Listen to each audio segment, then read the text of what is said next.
జీవితంలో చాలా పరిస్థితులు మనల్ని వెనక్కి లాగుతూనే ఉంటాయి.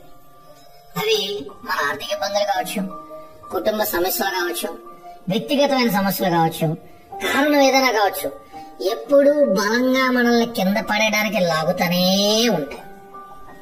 అప్పటిదాకా మనం అనుకున్న వాళ్ళు, మనతో ఉన్న వాళ్ళు, మన చుట్టుపక్కలే ఉంటూ ఎందుకో తెలియని ఒక ప్రేక్షక పాత్ర వహిస్తారు తప్ప ముందరకు వచ్చి చెయ్యి బయట పడేసేటువంటి ప్రయత్నమే చేయరు. వాళ్ళు ఏమన్నా చేస్తారేమో అని మనం ఆశగా చూసి అక్కడే నిశ్శబ్దంగా ఉండిపోవడం తప్ప ఒక్కడు కూడా ముందరకేసేటువంటి అవకాశం ఉంటుంది.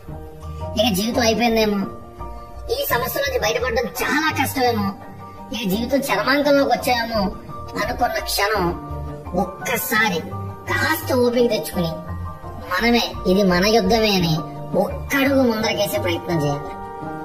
ఆ ఒక్కడుగుతో ఒక్కసారిగా మనం బయటపడిపోవచ్చు, కానీ ఆ ఒక్కడుగుతో మనలో మిగిలి ఉన్నటువంటి నిద్రాణమైన శక్తి ఇంకాస్త ఎదురు కల్పిస్తా ఉంటుంది.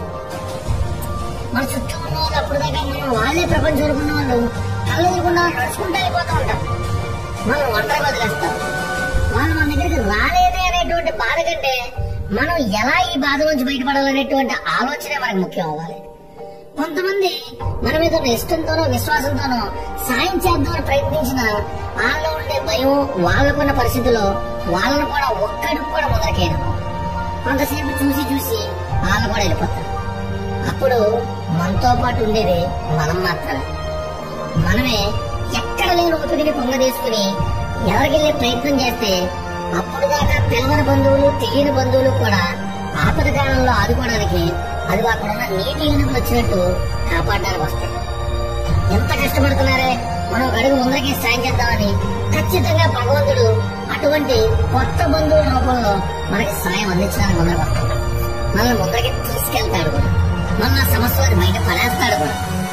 కావాల్సిందల్లా అటువంటి ఆపద్బంధువులు వచ్చే క్షణం దాకా మనల్ని మనం కాపాడుకుంటూ ఒక్కో అడుగు ఎదరకేస్తూ ఎక్కడ లేని శక్తిని కూడగట్టుకుని బతికేటువంటి ప్రయత్నం చేయడం మాత్రం. నిత్య జీవితంలో తెలియని, చెప్పుకోలేని కష్టాలతో బాధపడుతున్న మిత్రులందరికీ ఇది కాస్త ఓటర్ ఇస్తుందని ఆశిస్తున్నాను.